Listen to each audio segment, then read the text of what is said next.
എല്ലാവർക്കും ഇടി മലയാളത്തിലേക്ക് സ്വാഗതം. ക്രെഡിറ്റ് കാർഡുകൾ ഇനി വെറും പ്ലാസ്റ്റിക് കഷ്ണങ്ങളായി മാറുമോ?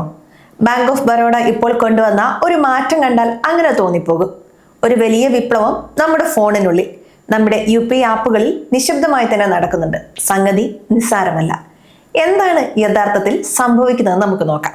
നമ്മുടെ നാട്ടിലെ കുടുംബശ്രീ പ്രവർത്തകർ അല്ലെങ്കിൽ സെൽഫ് ഹെൽപ്പ് ഗ്രൂപ്പിലുള്ള സ്ത്രീകൾ, അവർക്ക് വേണ്ടി ബാങ്ക് ഓഫ് ബറോഡ ഒരു പുതിയ സൗകര്യം തുടങ്ങിയിട്ടുണ്ട്. ജൻധൻ അക്കൗണ്ട് ഉള്ളവർക്ക് 5000 രൂപ വരെ ഓവർ ഡ്രാഫ്റ്റ് എടുക്കാം. ഇത് വലിയ കാര്യമല്ലായിരിക്കാം, പക്ഷെ ഇതിന്റെ പിന്നിലെ സാങ്കേതികതയാണ് താരം. ഈ 5000 രൂപ ക്രെഡിറ്റ് കാർഡ് ഇല്ലാതെ തന്നെ നേരിട്ട് UPI വഴി ചിലവാക്കാം.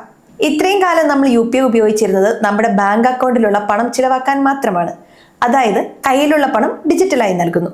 എന്നാൽ ഇനി അങ്ങനെയല്ല. കയ്യിൽ പണമില്ലെങ്കിലും ബാങ്ക് അനുവദിക്കുന്ന ഒരു പരിധിവരെ നമുക്ക് കടമായി UPI വഴി പണം അടയ്ക്കാം. ക്രെഡിറ്റ് ഓൺ UPI എന്ന് ലളിതമായി ഇതിനെ പറയാം.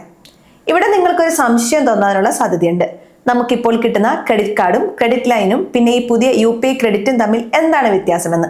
സത്യം പറഞ്ഞാൽ ഇത് മൂന്ന് വഴിയാണ്. നമ്മുടെ ക്രെഡിറ്റ് കാർഡ് എന്ന് പറയുന്നത് ഒരു ഫിസിക്കൽ കാർഡാണ്. അത് ഉപയോഗിക്കാൻ സ്വൈപ്പിംഗ് മെഷീൻ വേണം, അല്ലെങ്കിൽ ഓൺലൈൻ കാർഡ് ഡീറ്റെയിൽ അടിക്കണം. ഇനി നമ്മൾ ചില ആപ്പുകളിൽ കാണുന്ന ക്രെഡിറ്റ് ലൈൻ എടുത്താൽ ആ പണം ആദ്യം നമ്മുടെ സേവിങ്സ് അക്കൗണ്ടിലേക്ക് മാറ്റണം, എന്നിട്ട് വേണം ചിലവാക്കാൻ. എന്നാൽ ബാങ്ക് ഓഫ് ബറോഡയുടെ ഈ പുതിയ സിസ്റ്റം ഇതിൽ നിന്നെല്ലാം വ്യത്യസ്തമാണ്. ഇതിന് കാർഡിന്റെ ആവശ്യമില്ല, പണം അക്കൗണ്ടിലേക്ക് മാറ്റുകയും വേണ്ട. പകരം നിങ്ങളുടെ UPI ആപ്പിൽ ഒരു ബാങ്ക് അക്കൗണ്ട് ലിങ്ക് ചെയ്യുന്നത് പോലെ ഈ ക്രെഡിറ്റ് ലിമിറ്റ് ലിങ്ക് ചെയ്യാൻ വേണ്ടി പറ്റും. നേരിട്ട് QR കോഡ് സ്കാൻ ചെയ്ത് കടക്കാരന് പണം നൽകാം. അതായത് ക്രെഡിറ്റ് കാർഡിന്റെ ഗുണവും UPIയുടെ വേഗതയും ഒത്തുചേരുന്ന ഒരു മാജിക് ആണ് ഇവിടെ സംഭവിക്കുന്നത്. ഒന്ന് ആലോചിച്ച് നോക്കൂ, ഒരു ക്രെഡിറ്റ് കാർഡിന് വേണ്ടി നമ്മൾ അപേക്ഷിക്കണം, കാർഡ് കൈപ്പറ്റണം, അതെപ്പോഴും കൂടെ കരുതണം. എന്നാൽ ഈ പുതിയ സംവിധാനത്തിൽ നിങ്ങളുടെ UPI ആപ്പിൽ തന്നെ ഒരു ക്രെഡിറ്റ് ലൈൻ ഉണ്ടാകും. ബാങ്ക് ഓഫ് ബറോഡ ഇത് ഗ്രാമീണ മേഖലയിലെ സ്ത്രീകൾക്ക് വേണ്ടിയാണ് ആദ്യം പരീക്ഷിക്കുന്നത്. ചെറുകിട സംരംഭങ്ങൾ നടത്തുന്നവർക്കും പെട്ടെന്ന് പണത്തിന് ആവശ്യം വരുന്നവർക്കും ഇത് വലിയൊരു ആശ്വാസമാണ്. ബ്ലേഡ് പലിശക്കാരുടെ അടുത്തേക്ക് ഓടേണ്ടി വരില്ല എന്ന് തന്നെയാണ് ഏറ്റവും വലിയ മെച്ചം. ഇപ്പോൾ ഇത് 5000 രൂപയാണെങ്കിൽ നാളെ ശമ്പളക്കാരായ ആളുകൾക്ക് 50000 രൂപയോ 1,00,000 രൂപയോ ഒക്കെ ഇതുവഴി UPI കടമായി ലഭിക്കാം.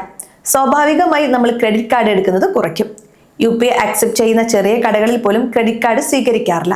കാരണം അവർക്കതിന് പ്രത്യേക മെഷീൻ വേണം. പക്ഷേ UPI QR കോഡ് എല്ലായിടത്തും തന്നെയുണ്ട്. അതുകൊണ്ട് തന്നെ വരും വർഷങ്ങളിൽ സാധാരണക്കാരുടെ ആദ്യത്തെ ക്രെഡിറ്റ് കാർഡ് അവരുടെ UPI ആപ്പിലെ ഈ ക്രെഡിറ്റ് ലൈൻ ആയിരിക്കും. എങ്കിലും ഒരു കാര്യം നമ്മൾ പ്രത്യേകം ശ്രദ്ധിക്കണം. ക്രെഡിറ്റ് കാർഡുകൾ പൂർണ്ണമായും ഇല്ലാതാകില്ല. വലിയ പർച്ചേസുകൾ നടത്തുമ്പോഴോ വിദേശ യാത്രകളിലോ അല്ലെങ്കിൽ റിവാർഡ് പോയിന്റുകൾക്ക് വേണ്ടിയോ ഒക്കെ നമ്മൾ കാർഡുകൾ തന്നെ ഉപയോഗിച്ചേക്കാം. പക്ഷേ ദൈനംദിന ആവശ്യങ്ങൾക്ക്, അതായത് പെട്രോൾ അടിക്കാനോ പലചരക്ക് സാധനങ്ങൾ വാങ്ങാനോ ഒക്കെ UPI ക്രെഡിറ്റ് തന്നെയാകും താരം. അപ്പോൾ ഇതിൽ എന്തെങ്കിലും ലാഭമുണ്ടോ? തീർച്ചയായും ഉണ്ട്. പണം ചിലവാക്കാൻ ഇത്രയും എളുപ്പമാകുമ്പോൾ നമ്മൾ അറിയാതെ കടക്കെണിയിൽ വീഴാനുള്ള സാധ്യതയുണ്ട്. ഓരോ സ്കാൻ ചെയ്യുമ്പോഴും നമ്മൾ വാങ്ങുന്നത് കടമാണെന്ന ബോധം വേണം. കൃത്യസമയത്ത് തിരിച്ചടച്ചില്ലെങ്കിൽ വലിയ പലിശ നൽകേണ്ടി വരുമെന്ന് മാത്രമല്ല, നമ്മുടെ സിബിൽ സ്കോറിനെയും അത് ബാധിക്കും. ബാങ്കുകൾക്ക് ഇനി ഓരോ വിഭാഗം ആളുകളെയും പ്രത്യേക ക്രെഡിറ്റ് ലൈനുകൾ നൽകാം. ഉദാഹരണത്തിന് വിദ്യാർത്ഥികൾക്കോ ചെറുകിട കച്ചവടക്കാർക്കോ ഒക്കെ അവരുടെ ആവശ്യാനുസരണം പണം ലഭ്യമാക്കാം. നിക്ഷേപകർ ശ്രദ്ധിക്കേണ്ട ഒരു കാര്യമുണ്ട്. ബാങ്ക് ഓഫ് ബറോഡയെ പോലെ ഇത്തരം സാങ്കേതിക മാറ്റങ്ങൾ നേരത്തെ സ്വീകരിക്കുന്ന ബാങ്കുകൾക്ക് വരും കാലത്ത് വലിയ മുന്നേറ്റം നടത്താൻ സാധിക്കും.